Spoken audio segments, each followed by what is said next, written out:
ሰላም ጤና ይስጥልን ክቡራን የዩቲዩብ ቤተሰቦች፣ የሰዓቱን አጫጭር መረጃዎች እየቀርብ ያለው እስከ ፍጻሜው አብራችሁን ቆዩ።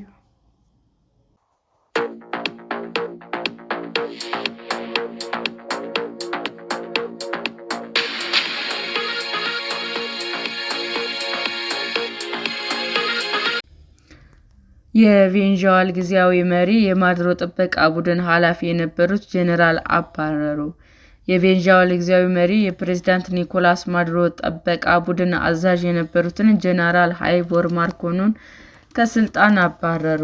ጄኔራሉ ከስልጣን የተባረሩት ኒኮላስ ማዱሮ በአሜሪካ ኃይሎች ከካራካስ ተወስደው ኒውዮርክ በሚገኝ ፍርድ ቤት ከቀረቡ ቀናት በኋላ ነው። የፕሬዝዳንቱ የጥበቃ ቡድን የወታደሩ ክንፍ ሲሆን የአገሪቱን መሪ የመጠበቅ ኃላፊነት አለበት። የቬንዙዌላ መንግስት በአሜሪካ ጥቃት ምክንያት የደረሰውን አደጋ እስካሁን ይፋ ባያደርግም ዩናይትድ ስቴትስ ማዱሮን ለመያዝ ባደረገችው ዘመቻ ምክንያት ከተገደሉ በጅምላ የሚቆጠሩ ሰዎች መካከል የጥበቃ ቡድኑ አባላት እንደሚገኙበትም ይታመናል። ጄኔራል ማርኮን ታባት ተነስተው በሌላ ግለሰብ እንዲተኩ ትዕዛዝ ያስተላለፉት የቬንዙዌላ ጊዜያዊ ፕሬዝዳንት ዴልሲ ሮድሪጌዝ ናቸው። ባለፈው ሰኞ ለመንግስት ታማኝ የሆኑ ሰዎች በሞሉት ብሔራዊ ጉባኤ ፊት ቀርበው ቃለ መሃላ ፈጽመው ጊዜያዊ ፕሬዝዳንት ተደርገው ተመርጠዋል።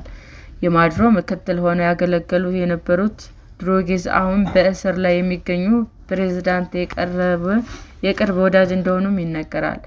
የአሜሪካው ፕሬዝዳንት ዶናልድ ትራምፕ የማዱሮን መያዝ አስከትሎ በሰጡት ጋዜጣዊ መግለጫ ሀገራቸው ቬንዙዌላን እንደምታስተዳድር ገልጸው ከሮድሪጌዝ ጋር ግንኙነት እያደረጉ እንደሆነም አስታውቀዋል።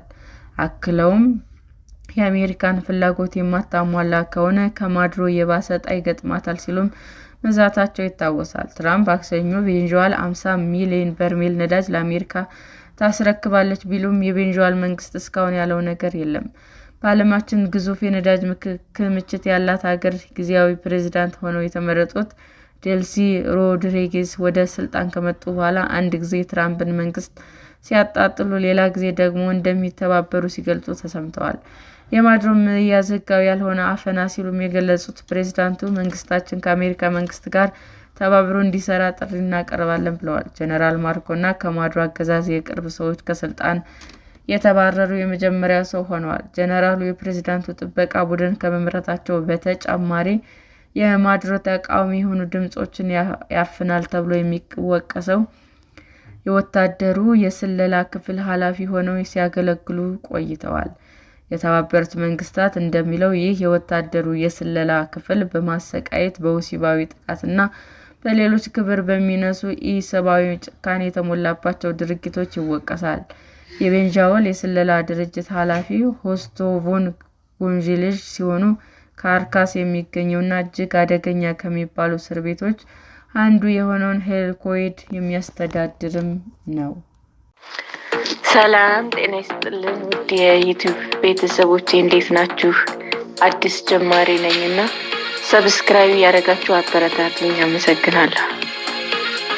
ክቡራን የዩቲዩብ አድማጮቻችን ለሰዓቱ ያቀረብኩላችሁ አጫጭር መረጃዎች ይህንን ይመስል ነበር። በሌላ መረጃ እስክንገናኝ ሼር፣ ላይክ፣ ሰብስክራይብ እንዲሁም ቢቀርብልን የምትሉት መረጃ ካለ ኮሜንት እያደረጋችሁ ቸር ቆዩን።